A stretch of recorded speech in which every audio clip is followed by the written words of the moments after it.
Super താരങ്ങൾ അനുഗ്രഹവുമാവും അതേസമയം ബാധ്യതയുമായി മാറാം ടീമുകൾക്ക്. റൊണാൾഡോയും മെസ്സിയും നമ്മളൊരു വ്യത്യാസം എന്ന് പറഞ്ഞാൽ റൊണാൾഡോ ഒരു ഇൻഡിവിജ്വൽ പ്ലെയർ, മെസ്സി ടീം മാനാണ്. അന്ന് ഡോക്ടർമാർ പറയുന്ന ഒരു 3 സെന്റിമീറ്റർ മാറിയിരുന്നുവെങ്കിൽ ഇന്ന് നെയ്മർ ഇല്ല. ഒച്ചോവന്റെ പ്രത്യേകത എന്താ പറയുക, വേൾഡ് കപ്പ് മോൺസ്റ്റർ എന്ന് ഒച്ചോവയുടെ പേര്. ലോകകപ്പിൽ മാത്രം പ്രത്യക്ഷപ്പെടുന്ന ഒരാളാണ്. 2026 ഇതുപോലെ ഏതെങ്കിലും ഒരു അത്ഭുത പ്രകടനം നമുക്ക് ഒച്ചോവുന്നുണ്ടാവും. ആരുടെങ്കിലൊക്കെ വഴി അദ്ദേഹം മുടക്കുമെന്ന് നമുക്ക് പ്രതീക്ഷിക്കാം. അതാണ് ഫുട്ബോളിന്റെ സൗന്ദര്യം. ഫിഫ പറഞ്ഞിരിക്കുന്നതിന്റെ പകുതി തുകയാണ് പലരും കോട്ട് ചെയ്തിരിക്കുന്നത്. ഫിഫ അതിനുവേണ്ടി ചെയ്യുന്ന ചില തന്ത്രങ്ങൾ അത് ശരിക്കും അത് തുറന്നു പറഞ്ഞിരിക്കുന്നതും ഡീഗോ മാറഡോണയാണ്. മാറഡോണ ഈ കാര്യങ്ങൾ നേരത്തെ പറയും, ഫിഫയുടെ ഈ കച്ചവട താല്പര്യങ്ങൾ. അടുത്ത മെസ്സി ആരാണ്? നമ്മളിപ്പോഴേ ചർച്ച തുടങ്ങി കഴിഞ്ഞു. ഇപ്പോഴേ നിക്കോ പാസിന് നമ്മൾ പറയുന്നു മെസ്സി ആയി മാറുമോ എന്നുള്ളത്. മെസ്സിയെ മാർക്കാൻ എതിരാളികൾ ഉണ്ടാവുന്ന ഒഴിവിടങ്ങളുണ്ട് കളിക്കളത്തിൽ. അതാണ് അവർ ഉപയോഗിച്ചിരുന്നത്. മെസ്സി, ക്രിസ്ത്യാനോ, നെയ്മർ, മോഡ്രിച്ച്, ഇവരുടെ ഈ 4 പേരുടെ എടുത്താലും അവർ കളിക്കളത്തിൽ മാത്രമല്ല ജീവിതത്തിൽ തന്നെ വലിയ പോരാട്ടങ്ങൾ നടത്തിയിട്ടാണ് കളിക്കളത്തിൽ വന്നത്. ഓരോ ലോകകപ്പുകളും ഓരോ വിടപറച്ചിലുകളുടെ കൂടെയാണ്. ഇപ്പോൾ ഏറ്റവും വലിയ ഇതിഹാസ താരങ്ങളുടെ വിടപറച്ചിലുകൾ കാണാൻ സാധ്യതയുള്ള ഒരു ലോകകപ്പാണിത്. മെസ്സി, റൊണാൾഡോ, ന്യൂയർ, മോഡ്രിച്ച് തുടങ്ങിയ വലിയ താരങ്ങളെല്ലാം വിട പറയുന്ന ഒരു ലോകകപ്പായിട്ടാണ് വിലയിരുത്തുന്ന ആരാധകർ. ഇവരുടെയൊക്കെ ഒരു വിടവ് ഈ ഫുട്ബോൾ ലോകം എങ്ങനെയായിരിക്കും നികത്തുക? ഈ ഉദയം പോലെ തന്നെ അവിസ്മരണീയമാണ് പലപ്പോഴും അസ്തമയങ്ങളും. അപ്പോൾ എനിക്ക് തോന്നുന്നു ഈ 2026 ലോകകപ്പ് പുതിയ ചാമ്പ്യൻ്റെ പേരിലായിരിക്കില്ല ഒരുപക്ഷെ അറിയപ്പെടുക ഭാവിയിൽ. ഒരുപക്ഷെ ഈ നന്ദു പറഞ്ഞ പോലെ 5 or 6 അല്ലെങ്കിൽ ഒരു 10ഓളം വലിയ ലെജൻഡറി പ്ലെയേഴ്സിൻ്റെ ഒരു വിടവാങ്ങൽ കൂടിയാണ്. മിക്ക ലോകകപ്പിലും അതുണ്ട്. ഇപ്പോൾ 70-ലാണ് നമ്മൾ ഓർമ്മിക്കുന്നത് പെലെയുടെ വിടവാങ്ങലിലാണ്. അങ്ങനെ എല്ലാ ലോകകപ്പ് എടുത്താലും ഏതെങ്കിലും ഒരു താരം, ഒരു വലിയൊരു താരം പിന്നെ വിട പറയും. പക്ഷേ ഈ തവണത്തെ ലോകകപ്പിൻ്റെ പ്രത്യേകത ഒരേപോലുള്ള വലിയ ലെജൻസ് ഒന്നിച്ച് വിട പറയുന്നു എന്നുള്ളതാണ്. ഒന്നാമതായി ലയണൽ മെസ്സി, പോർച്ചുഗലിൻ്റെ ക്രിസ്ത്യാനോ റൊണാൾഡോ, നെയ്മർ, പിന്നെ ലൂക്ക മോഡ്രിച്ച് ക്രൊയേഷ്യയുടെ, മാനുവൽ ന്യൂയർ ജർമ്മനിയുടെ, എഡിൻ സെക്കോ, പിന്നെ മുഹമ്മദ് സല, വാൻ ഡൈക്ക് നെതർലാൻഡ്സിൻ്റെ, അങ്ങനെ വലിയൊരു താരനിര. ഇത്രയും താരങ്ങൾ ഒരുമിച്ച് വിട പറയുന്നത് ഇതുവരെ നമ്മൾ ഒരു ലോകകപ്പിൽ നമ്മൾ കണ്ടിട്ടില്ല. ഇതിൽ നമ്മൾ പറയുന്നത് 5 or 10 വലിയ താരങ്ങൾ പോകുമെന്ന് പറയുന്നുണ്ടെങ്കിലും ഇതിൽ ശരിക്കും റിട്ടയർമെൻറ്റ് പ്രഖ്യാപിച്ചവർ വളരെ കുറവാണ്. അപ്പം മെസ്സി നമ്മൾ ഊഹിക്കുകയാണ്. 38 വയസ്സായ മെസ്സിക്ക് ഇനിയൊരു അടുത്ത ലോകകപ്പിൽ 2030 നടക്കുന്ന ലോകകപ്പിൽ മെസ്സി ഉണ്ടാവില്ല നമ്മൾ അനുമാനിക്കുന്നത്. മെസ്സി ഇതുവരെ റിട്ടയർമെൻറ്റ് പറഞ്ഞിട്ടില്ല. കഴിഞ്ഞ തവണ ഇതേപോലെ ലോകകപ്പ് നേടിയപ്പോൾ മെസ്സി അതോടുകൂടി ഒരു കളിജീവിതം അവസാനിപ്പിക്കും എന്ന് പറഞ്ഞിട്ടുണ്ടായിരുന്നു. മെസ്സി ഇത്തവണയും കളിക്കുന്നുണ്ട്. കഴിഞ്ഞ തവണയല്ല, 2014 അവരുടെ ഫേറ്റ്ഫുൾ ഒരു ഫൈനൽ ഓർമ്മയില്ലേ, ജർമ്മനിയോടുള്ള ഗോഡ്സയുടെ അവസാന നിമിഷ ഗോളിൽ. അന്ന് വളരെ നിരാശനായിട്ട് മെസ്സി വിടവാങ്ങൽ പ്രഖ്യാപിച്ചതാണ്. അതുപോലെ അതിനുശേഷം വന്ന കോപ്പ അമേരിക്കയിലും ഇതുപോലെ ഫൈനലിൽ തോറ്റ സമയത്ത് അവിടെയും മെസ്സി വീണ്ടും വിരമിക്കൽ പ്രഖ്യാപിച്ചിരുന്നു. പക്ഷെ പിന്നീടെല്ലാം അത് തിരുത്തി കളിക്കളത്തിൽ വന്നു. അതിനുശേഷമാണ് 2022 ലോകകപ്പ് നേടിയത്. അപ്പം അന്ന് നമ്മൾ പറയുന്നത് 2014 ലോകകപ്പിന് ശേഷം, ആ ഫൈനൽ പരാജയത്തിന് ശേഷം ഒരുപാട് ആക്രമിക്കപ്പെട്ട ആളാണ് മെസ്സി. കാരണം എന്നും മെസ്സിയുടെ താരതമ്യം എന്ന് പറഞ്ഞാൽ മാറഡോണയായിട്ടാണ്. അവിടെയൊക്കെ ഒരു പടി മെസ്സി താഴെ നിൽക്കാൻ കാരണം മെസ്സിക്ക് ലോകകപ്പ് കിട്ടിയില്ല എന്നുള്ളതായിരുന്നു. അതൊരു അപൂർണതയായിട്ട് എന്നും മെസ്സിയുടെ കരിയറിൽ നിലനിന്നിരുന്നു. അതുകൊണ്ട് 2014 കൂടി മെസ്സിയെ നമ്മൾ ശരിക്കും എഴുതി തള്ളി. പിന്നീട് നമ്മൾ പറഞ്ഞു മെസ്സിക്ക് ഒരു ലോകകപ്പ് വേണോ, മെസ്സി പൂർണ്ണനാവാൻ എന്നൊക്കെ നമ്മൾ ചോദിക്കേണ്ട അവസ്ഥ വന്നിരുന്നു. നിരന്തരം ആക്രമിക്കപ്പെട്ടു. മെസ്സിയുടെ ഫാൻസ് തന്നെ നിരാശയോടുകൂടി ആക്രമിച്ചു. പക്ഷെ അതിൻ്റെ അകത്ത് തിരിച്ചു വന്ന് 2018 കളിച്ചു, 2022 കളിച്ചു. 2022 എനിക്ക് തോന്നുന്നത് മെസ്സിക്ക് വേണ്ടിയുള്ളൊരു ലോകകപ്പായിരുന്നു തോന്നുന്നു. കാരണം ആ അവസാന നിമിഷങ്ങളിലെ നമ്മുടെ ഡ്രാമയായിരുന്നു. എമിലിയാനോ മാർട്ടിനസിൻ്റെ സേവ് എന്ന് പറഞ്ഞുകൂടാ, അത് കാല് തട്ടിപ്പോയില്ലേ, അതൊക്കെ മെസ്സിക്ക് വേണ്ടിയിട്ട് കാലം കാത്തുവെച്ച ഒരു കാവ്യനീതി പോലെയായിരുന്നു ആ ലോകകപ്പ്. എന്തായാലും ഇനി മെസ്സി ഇതുവരെ പറഞ്ഞിട്ടില്ല അടുത്ത ലോകകപ്പിന് ഞാൻ ഉണ്ടാവില്ല എന്ന് പറഞ്ഞിട്ടില്ല. എനിക്ക് തോന്നുന്നു ഒരു പക്ഷേ ഈ ടൂർണമെൻറ്റ് കഴിയുന്നതോടുകൂടി മെസ്സി ലോകകപ്പിനോട് വിട പറയുമായിരിക്കും. ക്രിസ്ത്യാനോവും വിട പറഞ്ഞിട്ടില്ല. പിന്നെ ക്രിസ്ത്യാനോ മെസ്സിയേക്കാളും പ്രായം കൂടുതലുണ്ട്, 41 വയസ്സായി. സ്വാഭാവികമായിട്ടും 45 വയസ്സുള്ള ക്രിസ്ത്യാനോ അടുത്ത ലോകകപ്പ് കളിക്കില്ല. അപ്പോൾ ഈ ലോകകപ്പോട് കൂടി വിട പറയുന്നത് നമ്മൾ വിചാരിക്കുന്നത്. പോർച്ചുഗൽ കോച്ച് റോബർട്ടോ മാർട്ടിനസ് പറഞ്ഞിട്ടുണ്ട് അടുത്ത ലോകകപ്പും ക്രിസ്ത്യാനോ കളിക്കും. കാരണം അടുത്ത ലോകകപ്പിൻ്റെ വേദി എന്ന് പറഞ്ഞാൽ ഒന്ന് പോർച്ചുഗലാണ്. അപ്പോൾ സ്വാഭാവികമായിട്ടും അവിടെ അവർക്ക് ഒരു എന്താ പറയുക, ക്രിസ്ത്യാനോൻ്റെ ഒരു സാന്നിധ്യം അവർക്ക് വേണം. അപ്പം അവരാരും വിരമിക്കൽ പ്രഖ്യാപിച്ചിട്ടില്ല. പക്ഷേ എനിക്ക് തോന്നുന്നു ഈ നമ്മളിപ്പം പറഞ്ഞിരിക്കുന്ന ഒരു 10 പേരിൽ 8-9 പേരിൽ ഒരു 4-5 പേരെങ്കിലും മിക്കവാറും ഇത് പിന്നെ അവസാനം ലോകകപ്പായിരിക്കാം. റൊണാൾഡോയുടെ കാര്യം പറഞ്ഞ പോലെ റൊണാൾഡോ വളരെയധികം ആരോഗ്യം ശ്രദ്ധിക്കുന്ന ഒരാളാണ്. ഫിറ്റ്നസ്സിൻ്റെ കാര്യത്തിൽ ഒരു വിട്ടുവീഴ്ചയും കാണിക്കാത്ത ഒരാളാണ്. അപ്പോൾ അതുകൊണ്ട് തന്നെ അടുത്തൊരു 4 വർഷം പുള്ളിക്ക് എത്രത്തോളം ക്രിസ്ത്യാനോ റൊണാൾഡോയ്ക്ക് സാധ്യതകൾ കൽപ്പിക്കുന്നുണ്ട്? അതിൽ ക്രിസ്ത്യാനോന് മാത്രമല്ല, ഈ നമ്മളിപ്പോൾ പറഞ്ഞ കളിക്കാരെ എല്ലാവരും ഇവർ ജീവിതത്തിലും വലിയ ഫൈറ്റേഴ്സാണ്.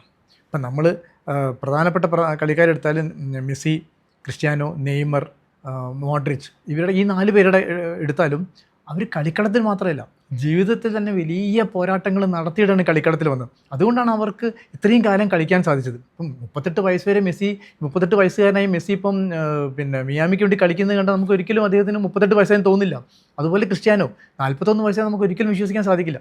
30 കഴിഞ്ഞാൽ തന്നെ ഏത് നിമിഷം വേണമെങ്കിലും വിരമിക്കാവുന്ന അവസ്ഥയിലാണ് സാധാരണ കളിക്കാരുണ്ടാവുക. അതിനൊരു കാരണം എന്ന് പറഞ്ഞാൽ ഇവരൊക്കെ കടന്നു വന്നിട്ടുള്ളൊരു ജീവിതമുണ്ട്. ഇപ്പം മെസ്സിയുടെ കാര്യം നമുക്കറിയാം. മെസ്സിയുടെ കുട്ടിക്കാലം എങ്ങനെയായിരുന്നു? ഗ്രോത്ത് ഹോർമോണിൻ്റെ കുറവ് കാരണം ചികിത്സയ്ക്ക് പണമില്ലാണ്ട് കഷ്ടപ്പെട്ട ഒരു ബാല്യം ഉണ്ടായിരുന്നു മെസ്സിക്ക്. അർജൻറ്റീനയിൽ നിൽക്കണോ അല്ലെങ്കിൽ സ്പെയിനിലേക്ക് പോകണോ എന്നുള്ളൊരു കൺഫ്യൂഷനിലാണ്. മെസ്സിയുടെ അച്ഛൻ്റെ ഒരു വലിയൊരു എന്താ പറയുക ഒരു ദിവസമുണ്ട്. ഒരു ദിവസം വൈകുന്നേരം അവർ ഇരുന്നിട്ട് മെസ്സിയും അച്ഛനും യോർഗെ മെസ്സി ഇരുന്നിട്ട് പറയും, തീരുമാനം നീ എടുക്കണം, നമുക്ക് അർജൻറ്റീനയിലേക്ക് തിരിച്ചു പോകണോ അല്ലെങ്കിൽ സ്പെയിനിൽ തന്നെ നിൽക്കണം. കാരണം $1000 അന്ന് £1000 അന്ന് വരും ഒരു ഇഞ്ചക്ഷൻ, ഈ വളർച്ചാ ഹോർമോൺ ഇഞ്ചക്ഷന്. അത് അവർക്ക് വഹിക്കാൻ സാധിക്കില്ല. അത്രയും പിന്നെ ദാരിദ്ര്യത്തിലൂടെയാണ് അവർ കടന്നു പോയിക്കൊണ്ടിരുന്നത്. അപ്പോൾ അവർ മെസ്സിയോട് ചോദിക്കും, എന്ത് ചെയ്യണം, നമ്മൾ തിരിച്ചു പോകണോ അല്ലെങ്കിൽ ഇവിടെ നിൽക്കണോ? അവർ സ്പെയിനിലേക്ക് വന്നത് തന്നെ ഏതെങ്കിലും ചെറിയ ക്ലബ്ബിൽ അവസരം കിട്ടുമെന്ന് പറഞ്ഞിട്ടാണ്. പക്ഷെ കിട്ടിയിരുന്നില്ല തുടക്കത്തിലൊന്നും. അവസാനം മെസ്സിയുടെ ഒരു ഡിറ്റർമിനേഷനാണ്, സ്പെയിനിൽ നിൽക്കാം, ഞാൻ ശ്രമിച്ചു നോക്കാം.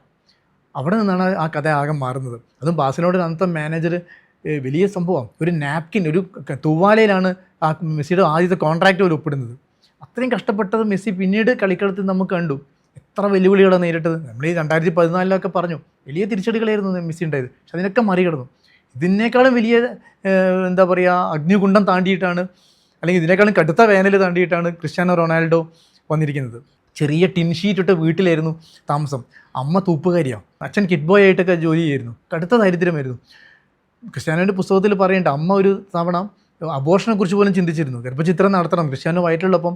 അങ്ങനെ ആ ഗർഭചിത്രത്തെ അതിജീവിച്ച ആളാണ് ക്രിസ്ത്യാനോ. അത് കഴിഞ്ഞിട്ട് കളിച്ചു വന്നപ്പോഴും ഒരു 15-ാം വയസ്സിൽ കരിയർ നല്ല പീക്ക് ചെയ്യുന്ന സമയത്തിപ്പോഴേക്കും ഹൃദയത്തിൻ്റെ പ്രശ്നം വന്നു. അവിടെ ശസ്ത്രക്രിയ ചെയ്യേണ്ടി വന്നു. അങ്ങനെ വലിയ എന്താ പറയുക വലിയ തിരിച്ചടികളാണ്. പിന്നെ കരിയറിൽ ഉടനീളം അത് അയാളുടെ ഒരു ഫൈറ്റിംഗ് സ്പിരിറ്റ് നമുക്ക് ആ കളിക്കളത്തിൽ കാണാൻ പറ്റും. ക്രിസ്ത്യാനോ ഏത് പ്രതിരോധത്തിനെയും വെച്ചിട്ട് അതിനെ മറികടന്ന് ചാട്ടുളി പോലെ കടന്നു പോകുന്നത് ഈ ഇത്രയും വലിയൊരു പിന്നെ എന്താ പറയുക ഒരു വലിയ കെട്ടകാലത്തിൻ്റെ അല്ലെങ്കിൽ വെല്ലുവിളികളെ കടന്നു വന്നതിൻ്റെയാണ്. അപ്പോൾ അയാൾക്ക് സാധിക്കും. ഇപ്പോഴും ഒരു തളർച്ചയൊന്നും ശരിക്കും റൊണാൾഡോയുടെ കളിയിൽ കാണുന്നില്ല. പക്ഷേ പീക്ക് ടൈം പോലെ അല്ല. എന്തായാലും എനിക്ക് തോന്നുന്നു ഒരു പക്ഷേ ക്രിസ്ത്യാനോയെ അവർ അടുത്ത 2030 ലോകകപ്പിന് വേണ്ടിയിട്ട് വെക്കുമായിരിക്കും. കാരണം ക്രിസ്ത്യാനോ പോലത്തെ ഒരു വലിയ സൂപ്പർ താരമില്ലാതെ ഹോസ്റ്റായിട്ടുള്ള പോർച്ചുഗൽ എന്ത് ചെയ്യും? അതേപോലെ ലൂക്ക മോഡ്രിച്ചിൻ്റെ കാര്യം. ലൂക്ക മോഡ്രിച്ചിന് പോയി 40 വയസ്സ്. പക്ഷെ മോഡ്രിച്ച് ഇവരെക്കാളൊക്കെ വലിയ വെല്ലുവിളി നേരിട്ട് വന്നാണ് മോഡ്രിച്ച്. കാരണം അറിയാലോ മോഡ്രിച്ചിൻ്റെ നാട്ടിൽ മോഡ്രിച്ചിൽ ഈ ക്രൊയേഷ്യൻ യുദ്ധത്തിൽ അതിൻ്റെ തിക്തഫലം നേരിട്ട് അനുഭവിച്ച ആളാണ്. ഈ ലൂക്ക മോഡ്രിച്ച് എന്നുള്ള പേര് ശരിക്കും മുത്തച്ഛൻ്റെ പേരാണ് ലൂക്ക. ഈ മോഡ്രിച്ച് കുട്ടിക്കാലത്ത് 5 വയസ്സോ മറ്റോ ഉള്ളപ്പം മുത്തച്ഛനെ ഇവർ തട്ടിക്കൊണ്ടുപോയി, സെർബിയൻ സേന തട്ടിക്കൊണ്ടുപോയിട്ട് വെടിവെച്ച് കൊല്ലുമായിരുന്നു. എന്നിട്ട് ഈ വെടിവെച്ച് മരിച്ചു എന്നുള്ള വിവരം അറിഞ്ഞിട്ട് അച്ഛൻ കുട്ടിയെടുത്ത് ഓടി വീട്ടിൽ വന്ന് സാധനങ്ങളൊക്കെ പെറുക്കി ഓടുകാർ. ആ ഓടുന്ന ഇടയ്ക്ക് അവർ കേൾക്കുന്നുണ്ട് പിറകിൽ നിന്ന് അവരെ വീട് ബോംബ് വെച്ച് തകർക്കുന്നത്. എന്നിട്ട് അവർ സദറിൽ പോയി അവിടെ ഒരു ഹോട്ടലിൻ്റെ ചായ്പിൽ താമസിച്ച് ആ ഹോട്ടലിൻ്റെ കാർ പാർക്കിംഗ് ഗ്രൗണ്ടിലാണ് ആദ്യമായിട്ട് ലൂക്ക മോഡ്രിച്ച് കളിച്ചു വരുന്നത്. ഇങ്ങനെയുള്ള ഒരാളെ ജീവിതത്തിൽ തോൽപ്പിക്കാൻ നിങ്ങൾക്ക് ഒരിക്കലും സാധിക്കില്ല. ബുദ്ധിമുട്ടാണെന്നല്ല, സാധിക്കില്ല. അതുകൊണ്ട് ഇത്രയും കാലമായിട്ടും മോഡ്രിച്ച് നിൽക്കുന്നതിൻ്റെ ഒരു കാരണം ഇതാണ്. ഇപ്പോഴും നമുക്ക് ആ മോഡ്രിച്ചിൽ ആ വീട് അവരെ ഉപേക്ഷിച്ചിട്ട് പോയ വീട് ഇപ്പോഴും ഉണ്ട്. അവിടെ കാടൊക്കെ പിടിച്ച് ഈ പൂക്കളൊക്കെ ചുമരുന്നൊക്കെ വളർന്ന് ഇപ്പോഴും ഉണ്ട്. നമുക്ക് കാണാൻ പോകാൻ പറ്റില്ല. കാരണം ഈ സെർബിയൻ സൈന്യം അന്ന് അതിന് ചുറ്റും മൈനുകൾ വിതറിയിരുന്നു. അപ്പോൾ ഇന്ന് നമുക്കവിടെ പോയി സന്ദർശകർക്ക് വിലക്കുണ്ട്. ഇവിടെയൊക്കെ ബോർഡുകൾ വെച്ചിരിക്കുക മൈനുണ്ട് സൂക്ഷിക്കണം എന്ന് പറഞ്ഞിട്ട്. അപ്പോൾ ഇതൊക്കെ കടന്നു വന്ന ആളുകളെ പെട്ടെന്ന് കാലത്തിന് അവരുടെ കാലുകളെ തളർത്താൻ സാധിക്കില്ല. മോഡ്രിച്ചിന് പക്ഷേ ഫോം ഒരുപാട് എന്താ പറയുക കുറഞ്ഞു വരുന്നുണ്ട്. ചിലപ്പോൾ മോഡ്രിച്ച് ഒരു പക്ഷേ പോവുകയായിരിക്കും. ഇതിലെനിക്ക് ഉറപ്പായിട്ട് തോന്നുന്ന ഒരാളുടെ റിട്ടയർമെൻറ്റ് എന്ന് പറഞ്ഞാൽ ഒരു പക്ഷേ നെയ്മർ ആയിരിക്കും. കാരണം നെയ്മർ പരിക്കുകളുടെ പിടിയിൽ കഴിയുന്ന ഒരാളാണ്. അയാളുടെ കരിയർ ഉടനീളം നമ്മൾ നേരത്തെ പറഞ്ഞതുപോലെ ഈ മെസ്സിയുടെയും ക്രിസ്ത്യാനോയുടെ ഒക്കെ കാര്യം പറഞ്ഞതുപോലെ തന്നെ വളരെ ബുദ്ധിമുട്ടുള്ള ഒരു ബാല്യം കടന്നിട്ടാണ്, തെരുവിൽ കളിച്ച് വളർന്നിട്ടാണ് നെയ്മറൊക്കെ വന്നിരിക്കുന്നത്. നെയ്മറുടെ കളി നമുക്ക് ശ്രദ്ധിച്ചറിയാം. ഈ സ്ട്രീറ്റ് ഫൈറ്ററാണ്. ക്രിസ്ത്യാനോ ഒക്കെ സ്ട്രീറ്റിൽ കളിച്ചതുകൊണ്ടാണ് അവർക്ക് ഈ ടാക്കിളിങ്ങിലൊന്നും അവർ തളരാത്തത്. പക്ഷേ നെയ്മർക്ക് എന്താ, നെയ്മറുടെ ശൈലി എന്ന് പറഞ്ഞാൽ അതെപ്പോഴും പരിക്കിന് വിധേയനാണ്. ഇപ്പം നന്ദു ഓർക്കുന്നുണ്ടാവും 2014 ലോകകപ്പിൽ നെയ്മറുടെ പരിക്ക് കൊളംബിയക്കെതിരെയുള്ള ക്വാർട്ടറിൽ അന്ന് ഡോക്ടർമാർ പറയുന്ന ഒരു 3 സെൻറ്റിമീറ്റർ മാറിയിരുന്നുവെങ്കിൽ ഇന്ന് നെയ്മർ ഇല്ല, പൂർണ്ണമായിട്ടും കിടപ്പിലാവും, സ്പൈനൊക്കെ തകർന്നു പോകുമായിരുന്നു. ആ ഒരു ചെറിയൊരു 3 സെൻറ്റിമീറ്റർ കൊണ്ടാണ് നെയ്മർ ജീവിക്കുന്നതും പിന്നീടുള്ള 2018-ലും 2022-ലൊക്കെ ലോകകപ്പ് കളിച്ചതും. പക്ഷേ കഴിഞ്ഞ 2.5-3 വർഷത്തിനടുത്തായിട്ട് നെയ്മർ പരിക്കേറ്റ് കിടക്കല്ല കളിക്കളത്ത് മാറി നിൽക്കുകയാണ്. ഇപ്പം ആൻസലോട്ടിയുടെ ഒരു വലിയ ബെറ്റാണ് ഈ നെയ്മറെ കൊണ്ടുവരുന്നത്. മെസ്സിയുടെ കാര്യം പറഞ്ഞ പോലെ തുല്യ സ്റ്റേച്ചറിൽ നിൽക്കുന്ന ഒരു പ്ലെയറാണ് നെയ്മർ. പക്ഷെ അവിടെ നെയ്മർക്ക് ഒരു ലോകകപ്പ് നേടിക്കൊടുക്കാൻ, ബ്രസീലിന് ലോകകപ്പ് നേടിക്കൊടുക്കാൻ നെയ്മറിന് സാധിച്ചിട്ടില്ല. അതൊരു വലിയ പോരായ്മയായിട്ട് നെയ്മറിൻ്റെ കരിയറിൽ നിൽക്കും. അതുകൊണ്ടായിരിക്കണം ഒരു ഈ അറ്റാക്കിനെ സ്പിയർ ഹെഡ് ചെയ്യാൻ നെയ്മറെ പോലെ ഒരാൾ വേണം എന്നുള്ളത് കൊണ്ടായിരിക്കാം ഒരു പക്ഷേ ആൻസലോട്ടി അങ്ങനത്തെ ഒരു ഭാഗ്യപരീക്ഷണം നടത്തിയത്. പക്ഷേ നെയ്മർ കളിക്കുമ്പോൾ നമുക്ക് ഇപ്പോഴും ഉറപ്പില്ല, അല്ലെങ്കിൽ ടീമിൽ വന്നാൽ തന്നെ ഫസ്റ്റ് ലെവലിൽ ഇറങ്ങുമോ എന്നുള്ള ഉറപ്പില്ല. കാരണം ആ പരിക്ക് ഭേദമായിട്ടില്ല. പിന്നെ 2.5 വർഷം ഒരു 3 വർഷത്തിനടുത്ത് കളിക്കളത്ത് മാറി നിൽക്കുക എന്ന് പറഞ്ഞാൽ ചെറിയ കാര്യമില്ല. ആ ഒരു ടച്ച് പോവും, ടീമായിട്ടുള്ളൊരു എന്താ പറയുക കോർഡിനേഷനൊക്കെ നഷ്ടപ്പെടാനുള്ള സാധ്യതയുണ്ട്. അതുകൊണ്ട് നെയ്മർ ഒരു പക്ഷേ ഈ ലോകകപ്പോട് കൂടി നിർത്തുമായിരിക്കും. മാത്രമല്ല അഥവാ പ്ലേയിങ് ലെവലിൽ വരുന്നെങ്കിൽ തന്നെ അത് സബ്സ്റ്റിറ്റ്യൂട്ടായിട്ട് വന്ന് കളിക്കാനുള്ള സാധ്യതയായിരിക്കും കൂടുതലല്ലേ? അങ്ങനെയുണ്ടോ? അതായാലും മതി. കാരണം നിങ്ങൾ ഒരു മിനിറ്റ് മതി ഒരു കളിക്കാരൻ ഒരു കളിയെ തിരിച്ചുവിടാൻ. ഇപ്പോൾ നമ്മുടെ 2014 ലോകകപ്പ് ജർമ്മനി ജയിച്ചത് ഗോഡ്സെ പകരക്കാരനായിട്ട് അവസാന നിമിഷം വന്ന ആളാണ് ഗോഡ്സെ. അത് മതി. ഇപ്പോൾ നെയ്മറെ പോലത്തെ ഒരു കളിക്കാരൻ അവസാന നിമിഷം ഇറങ്ങിയാലും മതി. പിന്നെ ഇവരുടെയൊക്കെ സാന്നിധ്യം ടീമിനുണ്ടാക്കുന്ന ഒരു മാറ്റം വളരെ വലുതാണ്. ഒരു സൂപ്പർ താരം ഉണ്ടാകുമ്പോൾ 2 ഗുണങ്ങളാണ്. ചിലപ്പോൾ നമ്മൾ പലപ്പോഴും നമുക്ക് ചോദിക്കാം, ഒരു സൂപ്പർ താരം അനിവാര്യമാണോ ടീമിന് എന്നുള്ളൊരു ചോദ്യം കാലങ്ങളായിട്ട് ആളുകൾ ചോദിക്കുന്നുണ്ട്. അതിന് പ്രത്യേകത എന്ന് പറഞ്ഞാൽ ഒന്ന് ടീമിനെ മോട്ടിവേറ്റ് ചെയ്യാൻ അവരുടെ സാന്നിധ്യത്തിന് സാധിക്കുന്നത്. രണ്ടാമത്തെ കാര്യം, ഇതുപോലെ മെസ്സിയോ റൊണാൾഡോ അല്ലെങ്കിൽ പിന്നെ നെയ്മറോ ഒക്കെ പോലുള്ള ഒരു പ്ലെയർ ഉണ്ടെങ്കിൽ എതിർ ഡിഫൻഡേഴ്സോ എതിർ മിഡ്ഫീൽഡേഴ്സോ അവരെ മാർക്ക് ചെയ്യാൻ സമയം കൂടുതൽ ചിലവിടണം. ഇപ്പം മെസ്സിയെ ഒരാളെ കൊണ്ട് മാർക്ക് ചെയ്യാൻ സാധിക്കില്ല. അപ്പോൾ അവർ മെസ്സി ഒരു ബോളുമായിട്ട് വരുമ്പോൾ മെസ്സിയെ തടയണമെങ്കിൽ 3-4 ആൾക്കാരെ അതിന് ചുറ്റും വിന്യസിക്കേണ്ട അവസ്ഥ വരും. ആ സമയത്ത് മറുഭാഗത്ത് നമുക്ക് 3-4 ആൾക്കാരെ സ്പെയർ ചെയ്യാൻ സാധിക്കും, അവരെ കൊണ്ട് ഗോൾ അടിപ്പിക്കാൻ സാധിക്കും. ബാഴ്സലോണയൊക്കെ കാലങ്ങളായിട്ട് ചെയ്തിരിക്കുന്നത് അതാണ്. കാരണം മെസ്സിയെ മാർക്കാൻ എതിരാളികൾ ഉണ്ടാവുന്ന ഒഴിവിടങ്ങളുണ്ട് കളിക്കളത്തിൽ, അതാണ് അവർ ഉപയോഗിച്ചിരുന്നത്. അപ്പം അതുപോലെ ഇവർ കളിച്ചു കഴിഞ്ഞാൽ ഒരു ഗുണം എന്ന് പറഞ്ഞാൽ ഈ ഡിഫൻസിനെ ഒന്ന് ചിതറിക്കാൻ സാധിക്കും. അപ്പോൾ അങ്ങനെ ഒരുപക്ഷെ അവർ ഉപയോഗിക്കുമായിരിക്കും. അതുപോലെ തന്നെ റൊണാൾഡോ നേരത്തെ പറഞ്ഞ പോലെ മെസ്സിയുടെ ഒരു കരിയർ എന്ന് പറഞ്ഞ ഒരു ഫുൾ സർക്കിളിൽ എത്തിയത് ആ വേൾഡ് കപ്പ് വിജയത്തോടെയാണ്. റൊണാൾഡോ ഏറ്റവും കൂടുതൽ ആഗ്രഹിക്കുന്നതും അത് തന്നെയായിരിക്കും. ഇത്തവണ പോർച്ചുഗലിൻ്റെ ടീമും അത്രയ്ക്ക് ശക്തമാണ്. എത്രത്തോളം ആയിരിക്കും റൊണാൾഡോ വേൾഡ് കപ്പോടെ തന്നെ വിരമിക്കുന്ന സാധ്യതകൾ? അല്ല, റൊണാൾഡോ നമ്മൾ മെസ്സിയുടെ കാര്യം പറഞ്ഞതുപോലെ റൊണാൾഡോയ്ക്ക് ഒരു വേൾഡ് കപ്പ് വേണം. വേൾഡ് കപ്പ് ഉണ്ടെങ്കിൽ മാത്രമേ റൊണാൾഡോയുടെ കരിയർ ശരിക്കും പൂർണ്ണമാവുള്ളൂ. കാരണം അതിന് അർഹനായിട്ടുള്ള കളിക്കാരാണ്. പക്ഷേ പലപ്പോഴും റൊണാൾഡോയും മെസ്സിയും നമ്മളൊരു വ്യത്യാസം എന്ന് പറഞ്ഞാൽ റൊണാൾഡോ ഒരു ഇൻഡിവിജ്വൽ പ്ലെയറാണ്, റൊണാൾഡോ ടീം മാൻ അല്ല. Messi team മാനാണ്. മെസ്സി പിന്നെ പുറകോട്ടിറങ്ങുകയും പന്തെടുക്കുകയും പന്ത് സപ്ലൈ ചെയ്യുകയും ഗോൾ അടിപ്പിക്കുകയും ചെയ്യും. പക്ഷെ അത്തരം ഒരു പ്ലേ മേക്കർ അല്ല സത്യത്തിൽ റൊണാൾഡോയ്ക്ക് പന്ത് റൊണാൾഡോയിലേക്ക് എത്തണം.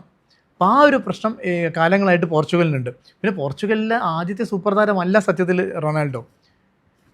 പല പോർച്ചുഗീസ് ലെജൻസിനും ഈ ഒരു ശാപമുണ്ട്, അവരൊന്നും കപ്പ് കിട്ടിയില്ല. ഇപ്പോൾ യൂസേബിയോനെ പോലത്തെ ഒരു കളിക്കാരൻ അക്കാലത്തുമില്ല ഇക്കാലത്തുമില്ല. പക്ഷെ യൂസേബിയോയ്ക്ക് പറ്റിയിട്ടില്ല. ലൂയിസ് ഫിഗോയ്ക്ക് പറ്റിയിട്ടില്ല. ഡെക്കോ അപ്പം ഫിഗോ പിന്നെ ബാലൻഡിയോർ കിട്ടിയ ആളാണ്. ലോകത്തെ ഏറ്റവും മികച്ച കളിക്കാരനായിട്ട് ലോകം വാഴ്ത്തിയ ആളാണ് ഫിഗോ. പക്ഷേ ഫിഗോയ്ക്ക് ഒരു ലോകകപ്പ് പോർച്ചുഗലിൽ നേടിക്കൊടുക്കാൻ സാധിച്ചിട്ടില്ല. എനിക്ക് തോന്നുന്നു അതുപോലത്തെ ഒരു ട്രാജഡിയാണ് സത്യത്തിൽ ക്രിസ്ത്യാനോയുടെ കാര്യത്തിലും. ഇപ്പം 200 ചില്ലാൻ കളികളിൽ നിന്ന് 143 ഗോൾ നേടിയിട്ടുണ്ട് ക്രിസ്ത്യാനോ.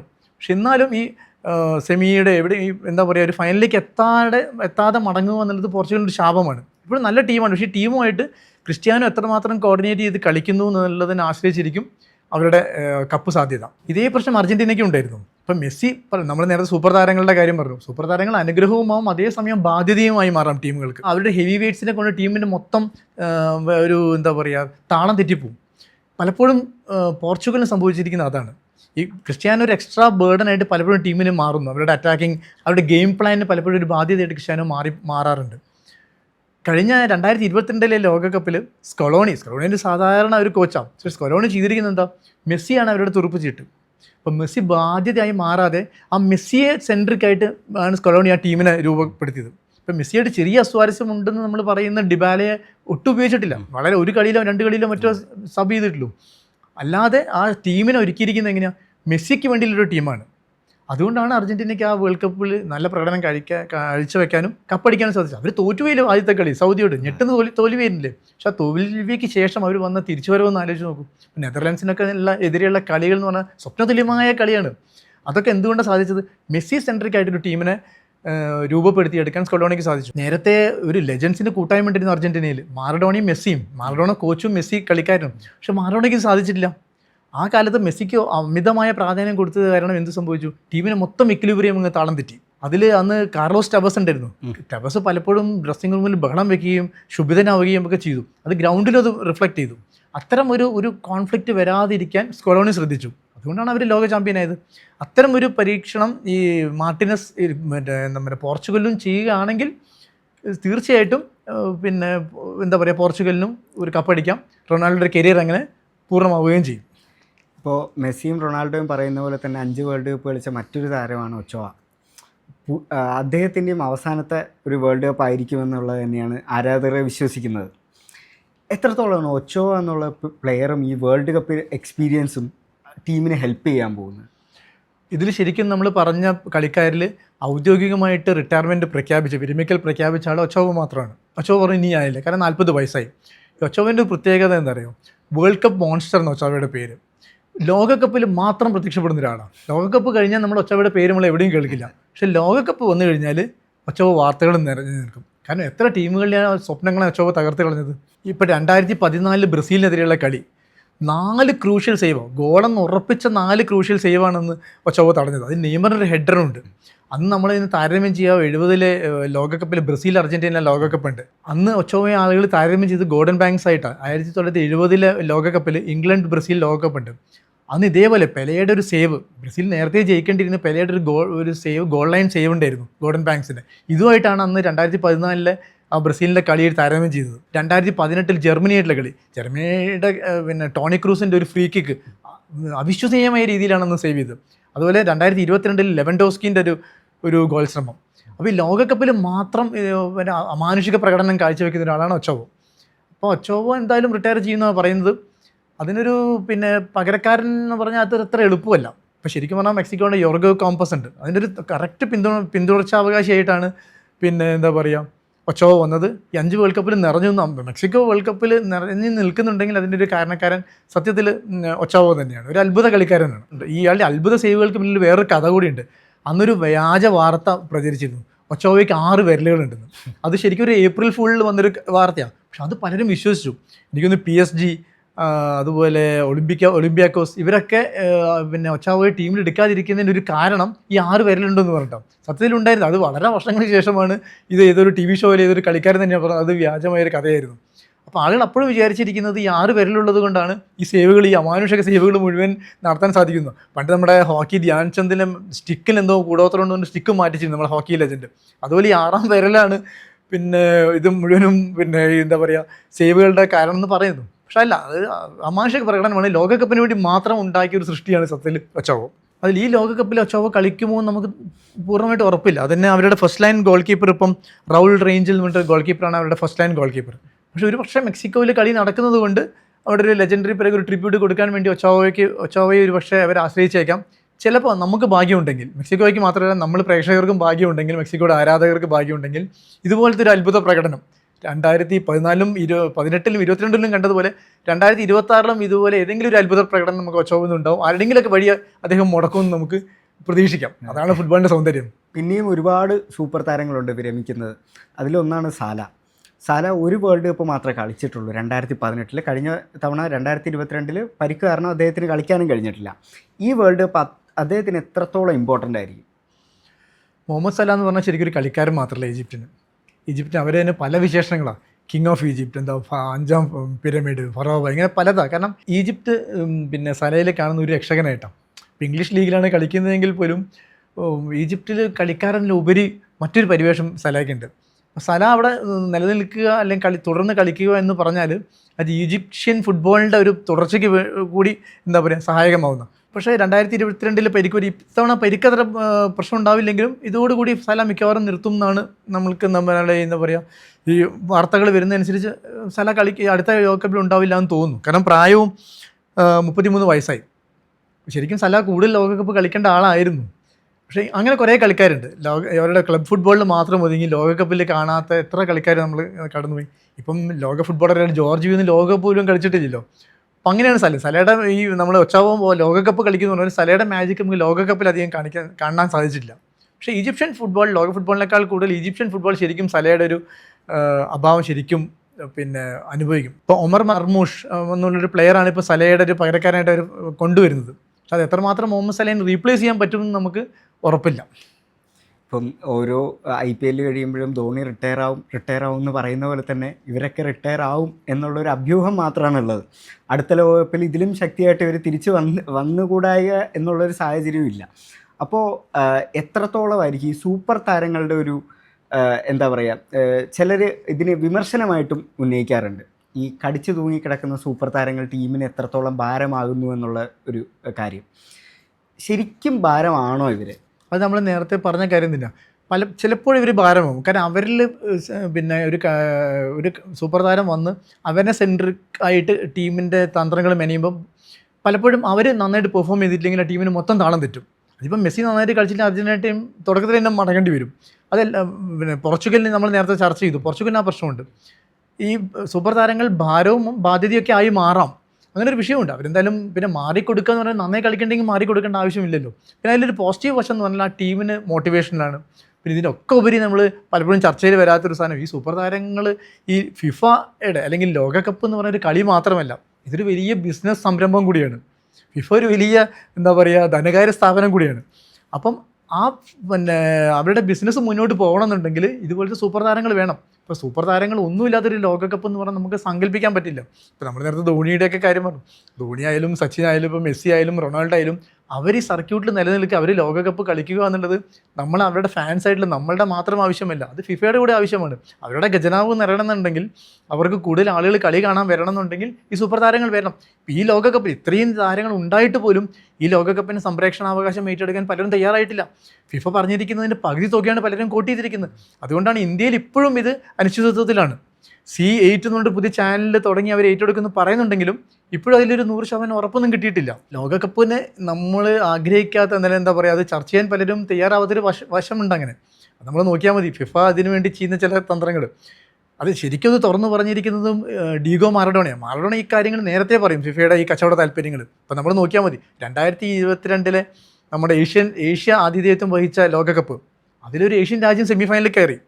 2010 ഇതേപോലെ ആഫ്രിക്ക ആതിഥേയത്വം വഹിച്ച വേൾഡ് കപ്പിൽ ദക്ഷിണാഫ്രിക്ക ഇതിൽ കയറി, സെമിയിൽ കയറി. അപ്പോൾ ഫിഫ ഇങ്ങനത്തെ ചില തന്ത്രങ്ങൾ ചെയ്യുന്നു അല്ലെങ്കിൽ കുതന്ത്രങ്ങൾ ചെയ്യുന്നു എന്നുള്ളത് നേരത്തെ പാട്ടാണ്. അപ്പോൾ ഈ സൂപ്പർ താരങ്ങളെ നിലനിർത്തുക എന്നുള്ളത് ഒരു പക്ഷേ അവരുടെ കൂടെ ഒരു ആവശ്യമായിട്ട് മാറാം. പക്ഷേ ഇപ്പം നമ്മൾ നോക്കുമ്പോൾ മെസ്സിയുടെ കാര്യത്തിലൊന്നും നമുക്കത് പൂർണ്ണമായിട്ട് ശരിയാണെന്ന് പറഞ്ഞുകൂടാ. കാരണം അവർ കളിക്കുന്നുണ്ട്. പിന്നെ ഇവരൊന്നും കളിയില്ലെങ്കിൽ നമ്മളെങ്ങനെ കളി കാണും? അതും ഇത്തവണത്തെ ലോകകപ്പ് എന്ന് പറഞ്ഞാൽ അത് രാത്രി പാതിരയ്ക്കാം. ഈ ഉറക്കൊഴിഞ്ഞിട്ട് ഈ ഒരു സൂപ്പർ താരമില്ലാത്ത നല്ല കളികളില്ലാത്ത ഒരു ലോകകപ്പ് നമ്മളെങ്ങനെ കാണാൻ ആഗ്രഹിക്കും? ഇത് നമ്മൾ മെസ്സിയെ കാണാൻ വരും, റൊണാൾഡോയെ കാണാൻ വരും. ഇതിന് മുമ്പ് അമേരിക്ക ഈ ലോകകപ്പിന് ആതിഥേയത്വം വഹിച്ച സമയത്ത് ഇതേ പ്രശ്നം ഉണ്ടായിരുന്നു. അത് വലിയ മാറഡോണയുടെ അവസാന കാലമായി. അന്ന് രാത്രിയായിരുന്നു കളികൾ പലതും ബോറായിരുന്നു, ഗോളുകൾ വരുന്നില്ല. അക്കാലത്ത് എന്നിട്ട് ഫിഫ ആളുകളെ ആകർഷിക്കാൻ വേണ്ടിയിട്ട് ഗോൾ പോസ്റ്റ് വലുപ്പം കൂട്ടണമെന്നുള്ള ചർച്ച വരെ അന്ന് നടന്നിരുന്നു. അപ്പം കളി കാണണമെങ്കിൽ, കളി ആവേശം ഉണ്ടാക്കണം എന്നുണ്ടെങ്കിൽ ഇവരൊക്കെ വരണം, ഇവരൊക്കെ നിലനിൽക്കണം. അല്ലെങ്കിൽ ഇവരുടെ പകരക്കാരായിട്ട് ആരെങ്കിലും വരും, വരാതിരിക്കില്ല. ഇപ്പം മാറഡോണയുടെ കാലം കഴിഞ്ഞിട്ട് കുറേ കാലം നമ്മൾ മറ്റൊരു മാറഡോണയ്ക്ക് വേണ്ടി തിരഞ്ഞിരുന്നു. ഏത് കളിക്കാരൻ വന്നാലും അത് രണ്ടാം മാറഡോണയായിട്ട് നമ്മൾ പറയുമായിരുന്നു. പെലെയുടെ കാലം കഴിഞ്ഞപ്പോൾ അങ്ങനെയായിരുന്നു. ഇതിൽ പിന്നീട് വരുന്ന പലരെയും നമ്മൾ പല പെലയെന്ന് വേണ്ട. അപ്പം സീക്കോ വെള്ളപ്പെലയായിരുന്നു, വെള്ളപ്പെലയുണ്ട്, ഏഷ്യൻ പെലയുണ്ട്, ആഫ്രിക്കൻ പെലയുണ്ട്. അങ്ങനെ അപ്പോൾ നമ്മൾ എപ്പോഴും എന്താ പറയുക ആ പെലയ്ക്ക് വേണ്ടി കാത്തിരിക്കുക, മറ്റൊരു പെലയ്ക്ക് വേണ്ടിയിട്ട്. അതെപ്പോഴും സാധിക്കില്ല. പിന്നെ മാറഡോണ വന്നു. മാറഡോണയ്ക്ക് ശേഷം മറ്റൊരു മാറഡോണയെ നമ്മൾ തിരഞ്ഞുകൊണ്ടേയിരുന്നു. അതിൽ അർജൻറ്റീന ടീമിൽ ഒരുപാട് നല്ല താരങ്ങൾ പിന്നെ അപ്രസക്തരായിപ്പോയി. ഇപ്പം ക്ലോഡിയോ കനീജിയ, ഗബ്രിയേൽ ബറ്റിസ്റ്റൂട്ടൊക്കെ ഉഗ്രൻ ഗോൾ യന്ത്രമായിരുന്നു. പക്ഷേ ഒരു രണ്ടാം മാറഡോണയുടെ ലെവലിലേക്ക് അവർ എത്താത്തത് കൊണ്ട് നമ്മൾ തൃപ്തരായില്ല, അവർ തള്ളിക്കളഞ്ഞു. ഏരിയൽ ഒർട്ടേഗ കറക്റ്റ് മാറഡോണയുടെ രൂപവും അതേ പൊസിഷനിൽ കളിക്കുകയും അതേപോലെ നല്ല പ്ലേ മേക്കറാണ്, നല്ല ഗെയിം ചേഞ്ചറാണ്, അപാര ഡ്രിബ്ലിംഗ് ആണ്. പക്ഷേ നമ്മൾ മാറഡോണയുടെ അത്ര എത്തിയില്ല എന്നുകൊണ്ട് അത് വിസ്മരിച്ചു. നമ്മളിപ്പോൾ ഓർമ്മയില്ല ആൾക്കാർക്ക് ഏരിയൽ ഒർട്ടേഗ എന്നൊരു കളിക്കാരുണ്ടായിരുന്നു. പിന്നെ കാലങ്ങൾ വേണ്ടി വന്നു മെസ്സി വരണം എന്നുണ്ടെങ്കിൽ. അതെല്ലാ സ്ഥലത്തും വരും. അത് പോർച്ചുഗലും ഉണ്ട്. അങ്ങനെ യൂസേബിയോയ്ക്ക് ശേഷം എത്ര കാലം കഴിഞ്ഞു നമ്മൾ ആ സമാന സ്റ്റേച്ചറിലൊരു ലൂയിസ് ഫിഗോ ഉണ്ടാവാൻ, പിന്നീട് എത്ര കാലം കഴിഞ്ഞു പിന്നെ ക്രിസ്ത്യാനോ ഉണ്ടാവാൻ. അപ്പോൾ അത് പിൽക്കാലത്ത് വരുന്ന കളിക്കാർക്കും അതൊരു ബാധ്യതയാണ്. ഇപ്പം ഇനി അർജൻറ്റീന ടീമിൽ വരാൻ പോകുന്ന ബാധ്യത അതാണ്. അടുത്ത മെസ്സി ആരാണ്? നമ്മളിപ്പോഴേ ചർച്ച തുടങ്ങി കഴിഞ്ഞു. ഇപ്പോഴേ നിക്കോ പാസിന് നമ്മൾ പറയുന്നു അടുത്ത അർജൻറ്റീന മെസ്സി ആയി മാറുമോ എന്നുള്ളത്. പിന്നെ അത് പറയാൻ വയ്യ, ഒരു പക്ഷേ വന്നേക്കാം. പക്ഷേ ഈ അമിത ഭാരം കളിക്കാരിൽ വന്നു കഴിഞ്ഞാൽ അത് അവർ എന്താ പറയുക, അവരുടെ പ്രകടനത്തെ ബാധിക്കും. അവരൊന്നുമില്ലാണ്ട് അപ്രത്യക്ഷരാകാനുള്ള സാധ്യതയുണ്ട്. ഹ്യൂങ്മിൻ ഏഷ്യൻ കളിക്കാരിൽ ലെജൻഡറി സ്റ്റാറ്റസ് ഉള്ള ഒരു പ്ലെയറാണ്. സൗത്ത് കൊറിയയുടെ സൂപ്പർ താരമാണ്. അദ്ദേഹത്തിൻ്റെ അവസാന വേൾഡ് കപ്പാണ് എന്നാണ് ഇപ്പോൾ വെപ്പ്. അദ്ദേഹത്തിൻ്റെ ഒരു അഭാവം സൗത്ത് കൊറിയയെ എത്രത്തോളം ആയിരിക്കും അഫക്റ്റ് ചെയ്യുക വരും ലോകകപ്പിൽ? സോണിൻ്റെ പിന്നെ അഭാവം നന്നായിട്ട് ബാധിക്കും. 33 വയസ്സായി ഇനി കളിക്കും തോന്നില്ല. 3 ലോകകപ്പ് കളിച്ചു. എനിക്ക് തോന്നുന്നത് 4ാമത്തെ വേൾഡ് കപ്പാണ്. അദ്ദേഹത്തിൻ്റെ ഗുണം എന്ന് പറഞ്ഞാൽ ഏത് പൊസിഷൻ, സ്ട്രൈക്കറാണ്, ഏത് പൊസിഷനിലും കളിക്കാം. അദ്ദേഹം തന്നെ പറഞ്ഞിട്ടുണ്ട്, എന്നെ ഏത് പൊസിഷനിൽ ഇട്ടാലും ഞാൻ കളിക്കും. അറ്റാക്കിംഗ് മിഡ്ഫീൽഡർ, വിങ്ങറോ അല്ലെങ്കിൽ വിഡ്രോൺ ഫോർവേഡോ ഏത് പൊസിഷനിൽ ഇട്ടാലും കളിക്കും. എനിക്ക് കളിക്കണമെന്ന് മാത്രമേ ഉള്ളൂ എന്ന് പറയാം. അതുപോലെ യൂറോപ്യൻ ലീഗിൽ വന്നിട്ട് അവിടെ ടോപ്പ് സ്കോററായി, ഗോൾഡൻ ബൂട്ടിൻ്റെ അടുത്തെത്തി. പിന്നെ ഇപ്പം ടോട്ടനത്തിൻ്റെ കളിക്കുന്ന സമയത്ത് ഇദ്ദേഹം കളിച്ചതുകൊണ്ട് മാത്രമാണ് ടോട്ടനത്തിന് ഇത്രയും ഫാൻസ് കൊറിയയിലുണ്ടാവുന്നത്. പിന്നെ വേറെ പ്രത്യേകതകളുണ്ട്. അദ്ദേഹം പിന്നെ കൊറിയയ്ക്ക് വേണ്ടി കളിച്ചിട്ട് ആദ്യമായിട്ട് ഗോൾ അടിച്ചത് ആർക്കെതിരെയാണെന്ന് അറിയും? ഇന്ത്യക്കെതിരെ. AFC ഏഷ്യൻ കപ്പിൽ അവർ 4-1 ഇന്ത്യയെ തോൽപ്പിച്ചിരുന്നു ഖത്തറിൽ നടന്ന കളിയിൽ. അതിൽ ആദ്യത്തെ ഗോൾ അടിക്കുന്ന സന്നാണ്. അതിൽ ബൈച്ചും ബൂട്ടിയ, സുനിൽ ഛേത്രിയൊക്കെ കളിച്ചിട്ടുണ്ട്. നമ്മുടെ മലയാളി NP പ്രദീപൊക്കെ കളിച്ചതാണ്. ബൂട്ടിയാണ് ഇന്ത്യക്ക് വേണ്ടി ഒരു പെനാൽറ്റി ഗോൾ നേടിയത്. അതുകൊണ്ട് അദ്ദേഹം ആദ്യത്തെ ഇൻ്റർനാഷണൽ ഗോൾ ഇന്ത്യക്കെതിരെയാണ്. എന്തായാലും സൺ ഈ ലോകകപ്പോട് കൂടി പിന്നെ ഉണ്ടാവില്ല എന്ന് എനിക്ക് തോന്നുന്നു. അത് ശരിക്കും കൊറിയനെ നന്നായിട്ട് ബാധിക്കും. കൊറിയയിലൊക്കെ നമ്മൾ ആതിഥേയരായിട്ട് അവർ പിന്നെ സെമിയിലെത്തിയെന്ന് പറയുമെങ്കിലും എല്ലാ ലോകകപ്പിലും അത്ഭുതങ്ങൾ കാണിച്ച് പുറത്തെടുക്കുന്ന ഒരു ടീമാണ്. ഒരുപാട് അട്ടിമറികൾ നടത്തിയാണ്. ഇതിനൊക്കെ കാരണക്കാരനിൽ ഒരാൾ ഈ പാക് ജി സങ് പോലെ തന്നെ ഈ സങ് ഹ്യൂങ്ങിനും വളരെ നിർണായകമായ പങ്കുവച്ചിട്ടുണ്ട്. അത് എന്തായാലും ദക്ഷിണ കൊറിയൻ പിന്നെ ഫുട്ബോളിനെ നന്നായിട്ട് ബാധിക്കും. അത്രയൊരു വലിയ പ്രേരക ശക്തിയാണ്, അവരുടെ ഒരു റോൾ മോഡൽ കൂടിയാണ് അവർ അദ്ദേഹം. അപ്പോൾ അത് അവരുടെ ബാധിക്കാതിരിക്കില്ല എന്തായാലും.